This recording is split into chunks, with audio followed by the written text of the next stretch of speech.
আসসালামু আলাইকুম।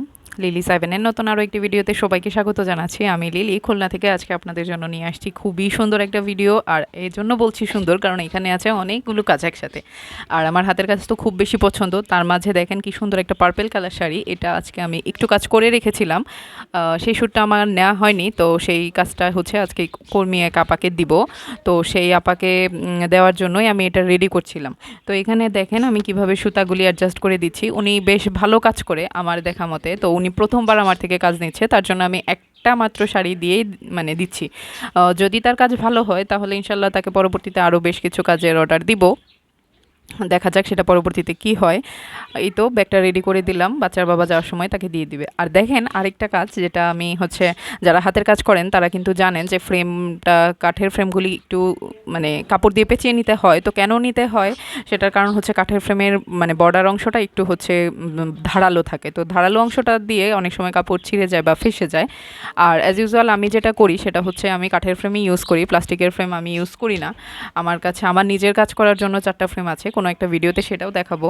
তো এটা দেখতে দেখতে আপনাদের একটা মানে অনেক বেশি প্রশ্নের উত্তর, যেটা হচ্ছে আপু আপনি কত টাকা দিয়ে বিজনেস শুরু করেছিলেন, বা আপনি কিভাবে আপনার পুঁজি কত ছিল, এরকম কিছু প্রশ্ন। আর হচ্ছে যে পার্সেলগুলি আপনি কিভাবে দেন, কিভাবে অর্ডার নিয়ে আসেন। তো এটার উত্তর আমি আগেই বলছি, আমার চ্যানেলে এই রিলেটেড একটা ভিডিও আছে, আপনারা যদি চান সেটা কিন্তু একটু নিচে স্ক্রল করলেই পেয়ে যাবেন, ঠিক আছে। আর আমিও ডেসক্রিপশন বক্সে লিঙ্ক দিয়ে দিচ্ছি।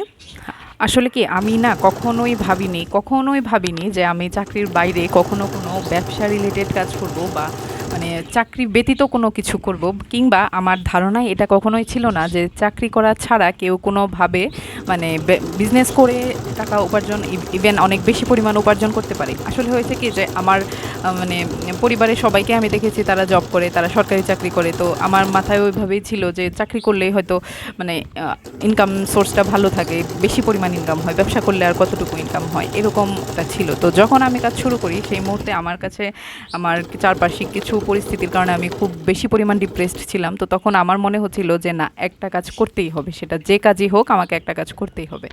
তো একটা কাজ যখন করতে হবে, তো আমার সেই সময়কার দৃষ্টিতে আমার চোখে সব কাজই সমান ছিল। যদিও ইতিপূর্বে আমার সব কাজ ভালো লাগতো না, এখন যে মনোভাবটা আছে ইতিপূর্বে আমার সেটা কখনোই ছিল না।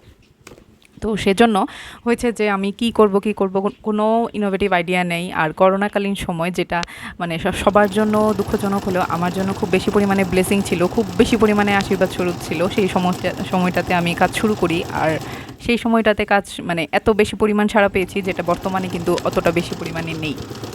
তো যাই হোক, আমি সেই সময় করোনাকালীন সময়ে ঈদে বাড়ি গিয়েছিলাম। তো বাড়ি যাওয়ার পর আমার মেয়েকে তার নানু সালামি স্বরূপ 500 টাকা দিয়েছিল, মানে ঈদের সালামি। তো আমি সেটা না খরচ করিনি, দরকার পড়েনি, ঠিক আছে, চলছে রয়েছে।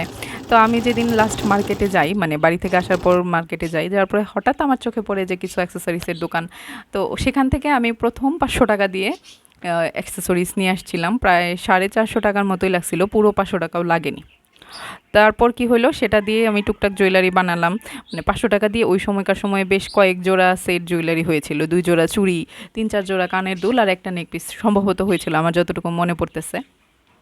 তো ওইটা আমি মানে অকল্পনীয় না, তো ফ্রেন্ডস ফ্যামিলিতে তো শেয়ার করিনি, আমার প্রোফাইলে একটা পোস্ট দিয়েছিলাম, সাথে একটা গ্রুপে আমি অ্যাড ছিলাম, সেইখানে একটাও পোস্ট দিয়েছিলাম। তো দেখা গেছে কি যে আমি জাস্ট 2 দিনের মাঝে 2 সেট চুড়ি সেল করে ফেলছিলাম। একটা আমার পাশের বাসা থেকে নিয়েছিল আর একটা অনলাইনে নিয়েছিল। তো এত বেশি পরিমাণ ভালো লাগছিল আমার, মানে সেই আনন্দটা আসলে ভোলার মতো না। প্রথম অর্ডার, বাজেট বা অ্যামাউন্ট খুব বেশি কম হলেও না, সেটা কিন্তু অনেকটা মায়া বা স্মৃতি নিয়ে থাকে, যেটা আজকে 4 বছর পরেও আমার মনে আছে।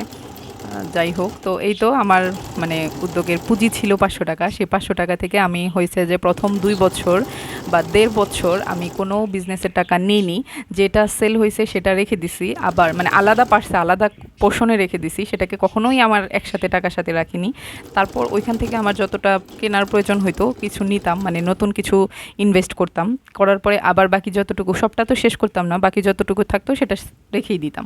সেটা আবার যখন বিক্রি করে একটু বাড়তো, এভাবে বেড়ে যখন সেটা প্রায় 20 থেকে 25 হাজার হয়েছে, তখন আমার মনে হয়েছে যে না, আমারও মানে বিজনেসটা যখন অনলাইন ভিত্তিক, তো আমাকে একটা ভালো ফোন নিতে হবে। তারপর সেই প্রথম অ্যামাউন্ট দিয়ে আমি আমার ফোনটা নিই, বর্তমানে আমি যেটা দিয়ে কাজ করি।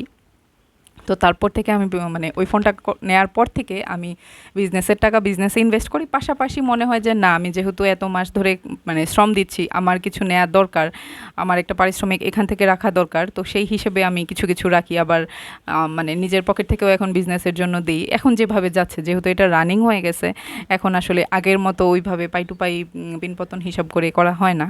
তো এই ছিল আমার বিজনেসের পুঁজি। আর বর্তমানে সেটার আপডেট তো আপনারা প্রতিনিয়তই দেখতেছেন। সেই অল্প অল্প জুয়েলারি মেকিং থেকে শুরু করে এখন আমার বুটিক্স, আমার বেবি ড্রেস, হাতের কাজ, সব কিছু মিলিয়েই তো দিন যাচ্ছে, টেলারিং। তো এই তো। আর আজকে এই যে কি বলে এটাকে, বক্স প্লিটের যে স্কার্টটা, এটা ছিল একটা বেবির স্কুল ড্রেসের স্কার্ট। তো কালকে রাত্রে এটা শেষ করেছি। আর আজকে আপনাদের ছোট ছোট কিছু ক্লিপ দেখালাম।